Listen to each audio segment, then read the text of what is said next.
In the upcoming video, I will show you guys how to make fire in the chimney in a way that none of the smoke will go into your house, like ever. So it's quite simple.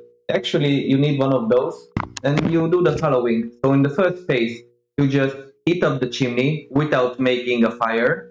And afterwards, like 2 minutes later, you make the fire. And the catch is the following. So in the first phase, you don't make the fire, because in the first phase, maybe like for 2 minutes, you just want to heat up the chimney, So you set the temperature that it's like under 300 Celsius. I don't know in Fahrenheit, but the main idea is you keep it in a temperature that you won't start a fire.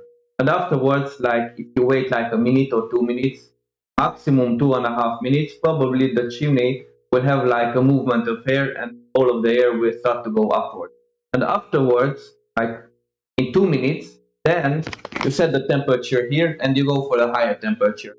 And afterwards, you start the fire and you keep the machinery on it for like a minute or like minute and a half. And afterwards, like in the third phase, you start to take down the temperature, You keep the volume of air, but you slowly but surely start to take down the temperature. And maybe after like a minute and a half, you can shut it down. And that's it. So it's that simple. In the upcoming video, I will show you guys how to make fire in the chimney in a way that none of the smoke will go into your house, like ever.